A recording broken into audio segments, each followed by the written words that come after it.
Okay, perfect.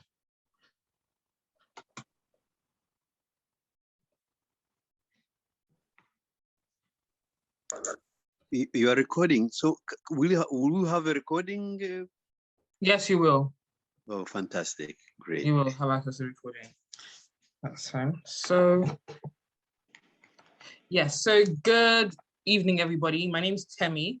I'm the grants manager for the Common Core Fund, and it's a fund specifically for Black-led organizations, so social enterprises, charities, limited companies.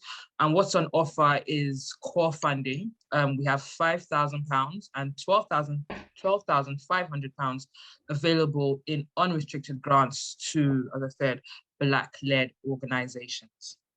In this presentation, I'll be going through the application process and then also the different sections in the application or in the application form, and then also taking some questions from you as well. We'll also discuss the core supports that's available as part of this funding round. So as I said, this fund is focused on core funding. And what is core funding? So core funding is funding that supports your organizational development. So it could be salaries, it could be income generation, activities, things like that. And this fund specifically is for you to be able to use as you continue to, grow your organization and serve your community better. So who can apply? So as I mentioned earlier, this is for UK-based organizations that are Black-led. And what do we mean by Black-led? So that's 50% of your leadership team who identify as Black or mixed with Black. And when we say leadership team, could be your senior managers, in places of people that have a charity, your trustees, if it's a limited company, your board of directors, just the key decision makers in your organization identify as Black. What we mean by a Black-led organization. These are the types of organizations that can apply. So this funding is actually available to both registered organizations and unregistered groups as well. But as you can see, I'm going to go through 2 slides. Depending on your actual constitution or organizational makeup, then you can only apply for a certain amount of money. So, for example, if you are a limited company by shares, you can apply for £5,000. If you're a CIC, like a community interest company limited either by shares or by guarantee, you can apply for up to 12,500. There's 2 slides on this, but I'd just like to make 2 points here. This information is also readily available in the application guidance, which please do treat as a Bible and use it as you fill out your application form, because it has a lot of information that will guide you, and it mirrors the application process. I would also like to make the point that though it says, for example, charities can apply for up to 12,500, there's an extra caveat, which is that if you're a registered charity, in the last 12 months, we do expect that you've brought in about £30,000. If you've brought in that amount of money, or very, very close to it on a case-by-case basis, you can then apply for the 12,500. If not, so let's say in the last 2 years, you've only been able to bring in £10,000 each or something along that figure, it's advisable for you to just apply for £5,000 in this application window. Now, I'm sure at this stage, some people are thinking, oh, but before COVID, we were actually doing well. We were bringing in, £30,000 and above. But, since COVID happened, our income dipped and things like that. So in that scenario, what I'd advise is that you should please provide your financial statements for your pre-COVID year as well. And there is space to do that in the application form. We will look at those cases on a case-by-case basis. Sorry, Celia, I've noticed that you raised up your hand, but as I said, we have a Q&A session and I'm happy to take your question at that stage, but please do hold on to it. Thank you. So what are the key dates? The application deadline is the 25th of June, 2021 at 5 p.m. We anticipate that we will be able to give out the grant awards September 2021, and the grant life cycle is for 12 months. So October 2021 to October 2022. This is an unrestricted grant opportunity, but there are certain things we will not be funding. And what are those? So first of all, retroactive or retrospective spending. So for example, you can't use the funding to pay for something that's already happened within your organization. So maybe, you've paid for staff salaries, you now want to claw the money back into your organization. That's not allowed with this funding. And also, we will not be funding organizations with 500,000 pounds in turnover or more. So this application is actually in two stages. Now, if you apply for 5,000 pounds, this is the only stage that you would be applying to, which is the expression of interest stage. And I'm just going to go. So everyone applies through this stage, but if you are applying only for 5,000 pounds, this is the only stage that you need to kind of concern yourself with. And we're going to now do a deep dive into the different parts of this specific stage. So what are the different sections? So the first section is the applicant details. Now, this is a pretty standard, tell us who the main contact in your organization is, tell us about your social links. So for example, your website, your LinkedIn profile, things like that. Tell us also your organization name. So this is very kind of like a biodata section that comes with, application forms that you may have come across with already. It is advisable that in this section that you give us the details for your main contact. So sometimes, people are very busy and you might have somebody else in your organization who is filling out the application form. That's totally fine, but just make sure that in the applicant details section, you have the details of your main contacts. Your organization. So in this section of your organization, we ask, again, is a kind of pretty easy, simple section as well to fill out, where we ask you to just describe your organization. So for example, I believe it begins with, give us a 100-word description of your organization and what you do. So just hold on, I just need to mute.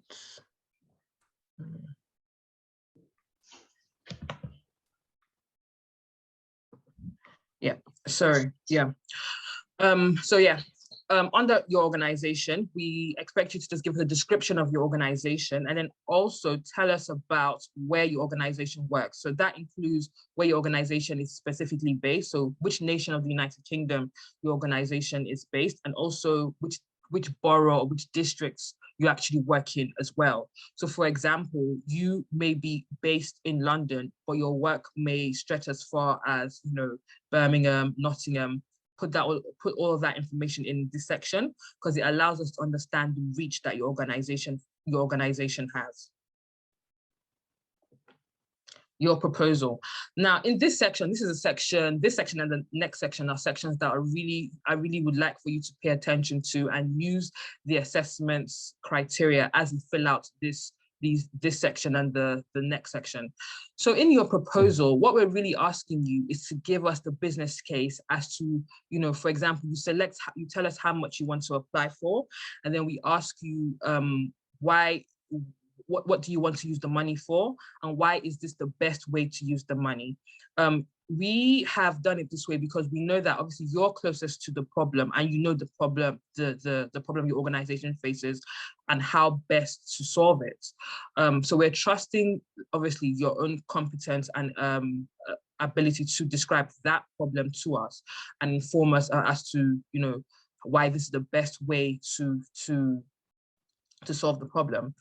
In this section as well, we do ask you to put in your budget. And my advice is that whatever problem you have identified, you should allow for the budget to let the numbers really, as I like to say, explain the story that you described in your in this section. Let it support the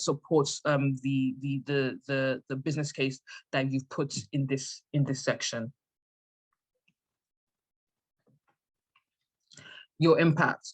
Now, impact is very, very important to the work that we do. I really want to see the pivotal role this funding can play in your organization and in the work you do.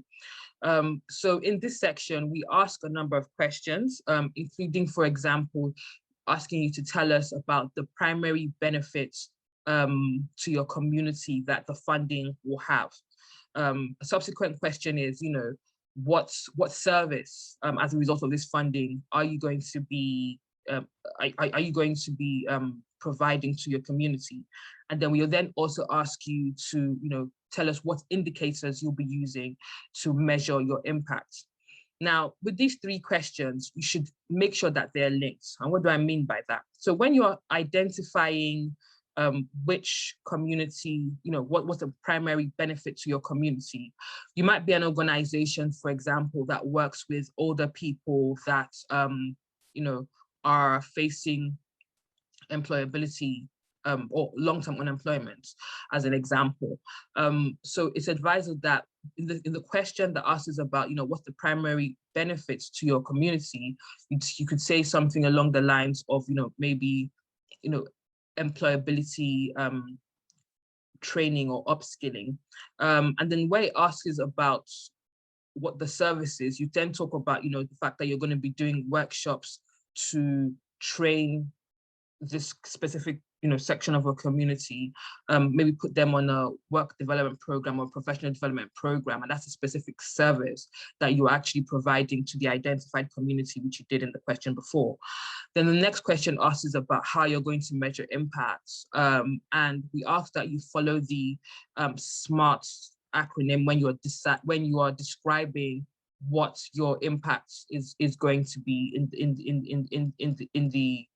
because of this funding. So specific, measurable, achievable, realistic, I believe, and then time bound as well.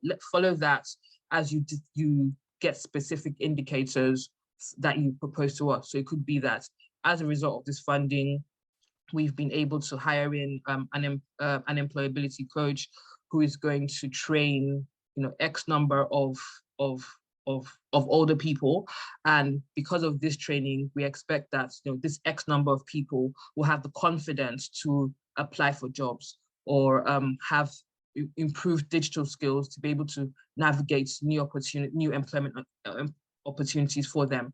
So really make the indicators speak to the problems that you've identified, or the problem you've identified both in your proposal section and then even the community that you speak about in your impact as well. So just to kind of reiterate, between your proposal and your impact, you're really kind of telling a story as to how the funding can help the work that you're doing. And these two sections really need to be linked. Right, declarations. So in this section, we ask you if you're happy to be included in, for example, our lived experience fellowship, which I will go on to talk about in a minute. We also ask you if you're happy to be included in our network in terms of finding out more information about the work that we do, and then also for research purposes as we try and help the community as well. So this section is actually very kind of, is a tick box exercise, kind of yes or no if you want to be included in certain things as well. Yeah, certain like support groups as well. Monitoring. So under monitoring, what we're asking here is further information on who actually fills out the application form. In some instances, it's the same person as the main applicant. In some instances, it's not, and that's totally fine. Whatever information you provide in this section has no bearing on the outcome of your application. What we want to understand here is the level of support you're receiving as you're doing this application, and just so that we can understand if there's gaps or things like that, and better ways we can better serve the community. So as I said, the deadline is June 25th at 5 p.m. Right, due diligence. So once all of that is done, and everyone submits the application on June 25th, we will then have a due diligence process where we will look at we will ask for specific policies and procedures that applicants should have. So for example, we'll be looking for your anti-bribery policy, which should be on, for example, that's most people put that on their websites. We're looking for a safeguarding policy. As part of our due diligence, we'll also be asking for the passports or biodata page for the main contacts as well of the organization.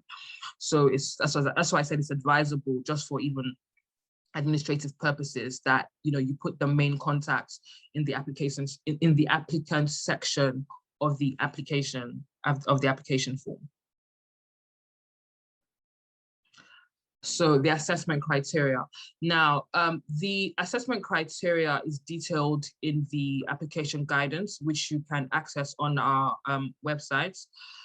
At the end of this presentation, I will put the necessary links in the chat box so that you can have access to the guidance. So I ask that you look at the assessment criteria as you fill out the application form, because it really supports you to let you know what exactly we're looking for, and it helps you tailor your application so that you can put in a strong application.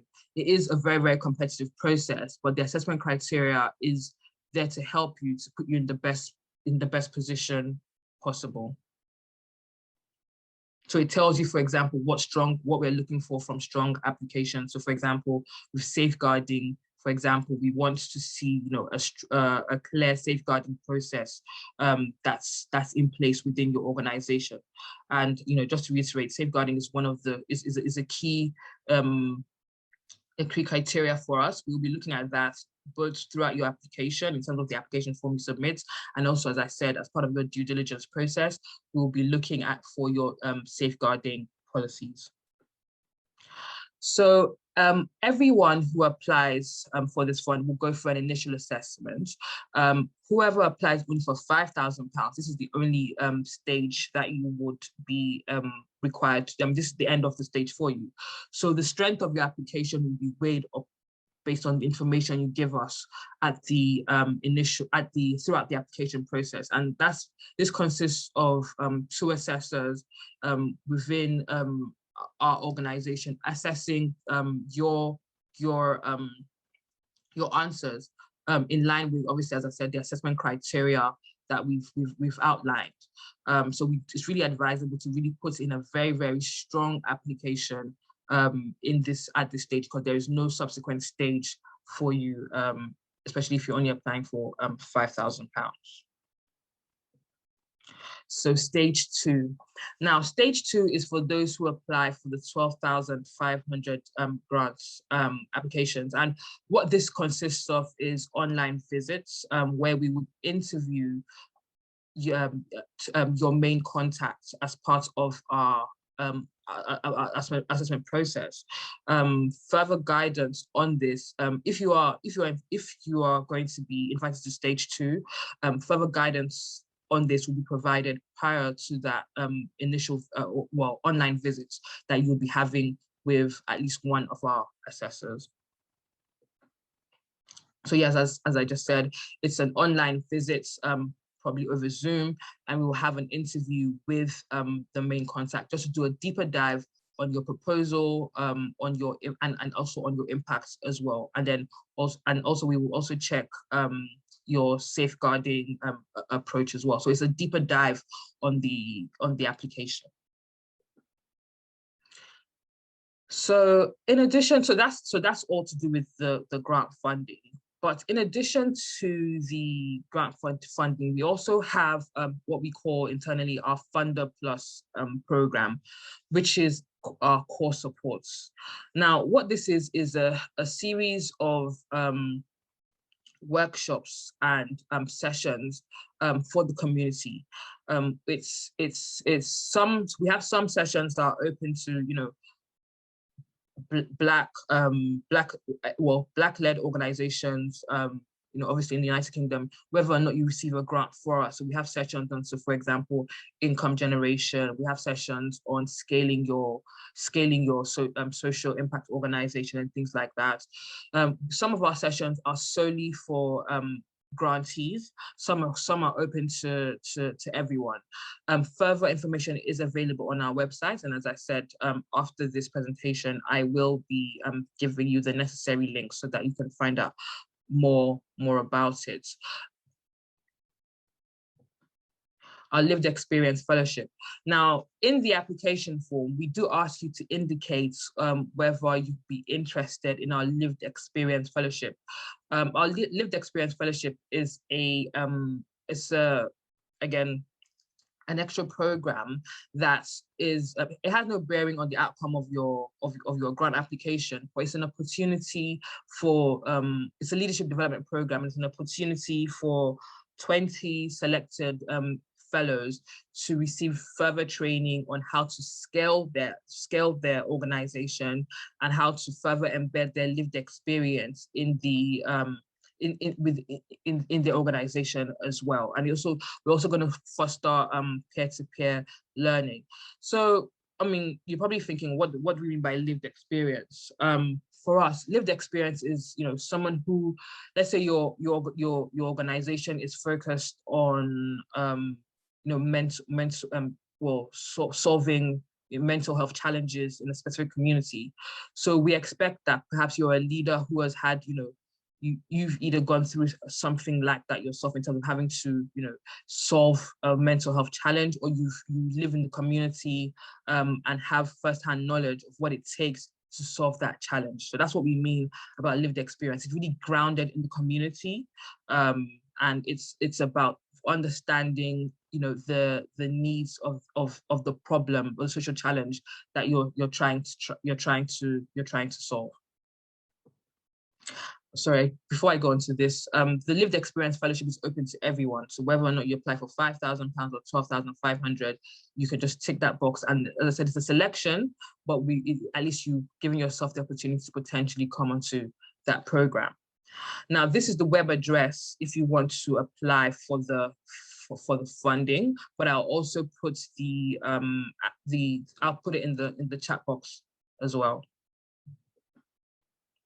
Grant manager support. So myself and my colleague Hugo are available to have grant manager calls with you. We've already started having some. If you want extra support in terms of to talk through your application, or if there's a specific thing that you don't understand, feel free to contact us. Again, I'll put the link for this in the chat window. Our Black and Good platform. So I want to encourage everyone to please and I'll send the link out in emails when I send out the slide for this or recording for this, to join our Black and Good platform. Our Black and Good platform is for the Black community. It's for entrepreneurs, social impact leaders, and individuals who are just interested in opportunities that will benefit the community, in terms of, you know, there's funding opportunities that we share on there, there's training opportunities, and interesting articles that you would find useful as you continue to develop your organization, so professional development and even personal development as well. Please do reach out.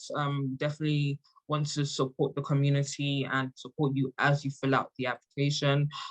Do remember that the deadline is June the 25th at 5 p.m. and take care.